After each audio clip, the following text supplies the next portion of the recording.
Kejadian di Mesir, Tunisia, Libya, dan Turki adalah batu tapal yang mengingatkan bagaimana supporter sepak bola dapat dijadikan tempat yang nyaman untuk mengorganisir protes politik massa.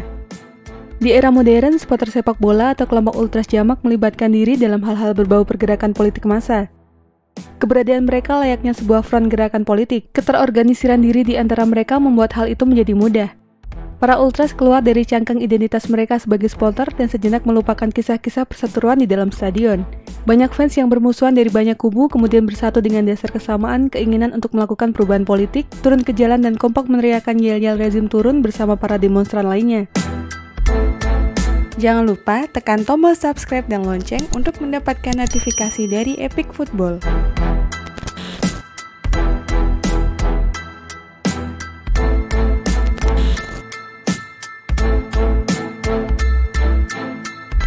Kehadiran mereka untuk bergabung dengan para demonstran kadangkala sangat dinantikan. Sampai batas tertentu begitu ultras turun ke jalan bergabung dengan para demonstran, ada rasa aman yang diberikan kelompok ultras ini. Pengorganisasian yang rapi, terbiasa berbarengan bergerak di stadion, sehari-hari bertempur dengan polisi atau kelompok lawan, membuat mereka punya jam terbang dalam menghadapi situasi-situasi chaos yang terbuka. Bertarung dengan polisi adalah rutinitas sehari-hari mereka di akhir pekan. Mereka tahu bagaimana melakukan pertempuran, mengakali dan mengibuli represivitas aparat yang melakukan kekerasan kepada para demonstran. Tak jarang para ultras mengajarkan cara bertarung yang baik kepada rekan-rekan baru mereka.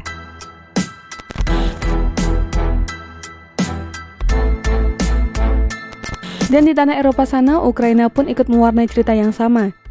Di tengah puluhan ribu demonstran yang berkemah di plaza alun-alun Merdeka di Kiev, terselip di antaranya ribuan para ultras dari berbagai macam kelompok. Di tengah malam yang larut dan cuaca dingin, sang pemimpin oposisi, Oleg Tyahnybok secara terbuka bahkan memulai pidatonya dengan memuji peran ultras di depan para demonstran. Kemuliaan bagi Ukraina, dan saya akan memulai pidato ini dengan ucapan terima kasih kepada penggemar sepak bola.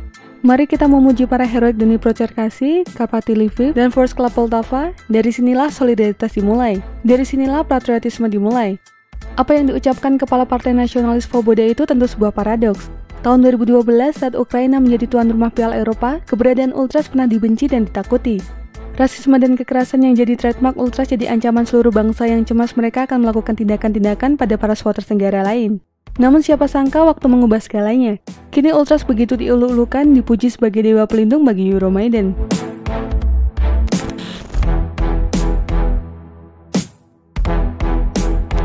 Tak pernah ada yang menduga Presiden Viktor Yanukovych akan membatalkan kerjasama dengan Uni Eropa di detik-detik akhir bulan November silam. Politik memang tak dapat diterka. Sikap Yanukovych yang ingin menjaga hati saudara tuanya yaitu Rusia jadi penyulutnya. Sudah jadi rahasia umum, selain didukung Partai Komunis Ukraina, Yanukovych adalah pro-Rusia. Orang berkata perang dingin telah usai dengan kapitalisme barat yang jadi pemenang.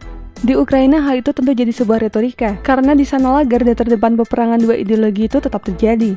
Sikap Yanukovych yang cenderung pro-Rusia jadi pemantik kemarahan kelompok oposisi yang pro-Eropa. Eksesnya perpecahan pun terlaksana. Demonstran pro-Eropa mulai turun ke jalan. Mereka menamakan diri mereka Euromaidan. Penamaan Maidan diserap dari lokasi titik fokus kaum oposisi berkumpul, Maidan Square. Sebenarnya di awal mulai demonstrasi mulai menggema, para ultras masih bisa menahan diri untuk tetap bersikap apolitis. Ada sekat-sekat ideologi juga di antara para supporter ini meskipun itu tidak ditampilkan terang-terangan. Klub-klub di Ukraina Barat semisal Dynamo Kiev dan Chornomorets Odessa lebih condong pro-barat. Sebaliknya Metalist Kharkiv, Shakhtar Donetsk, dan Dnipropetrovsk yang berada di Ukraina Timur lebih ke Rusia. David McArdle dan Manuel Fett, dua orang pemerhati sepak bola Eropa Timur, dalam esai berjudul Ukrainian Ultras and the Unorthodox Revolution memaparkan sebuah analisa menarik terkait terseretnya ultras dalam arus gerakan anti pemerintah ini. Peran ultras dalam gerakan di Ukraina memang tak bisa dianggap remeh, namun motivasi awal mereka sebenarnya agak sedikit berbeda. Terlampau naif jika turunnya supporter ultras ini terlalu disederhanakan dengan mendakwa para ultras kini sudah sepenuhnya pro Uni Eropa. Kalau begitu lantas apa? Jawabannya adalah hadirnya ultras tak lain untuk menetralisir ancaman yang dibawa oleh bagian dari subkultur diri mereka sendiri, munculnya Titushky. Dan itulah informasi mengenai dunia sepak bola dari Epic Football. Jangan lupa untuk like, share, dan subscribe.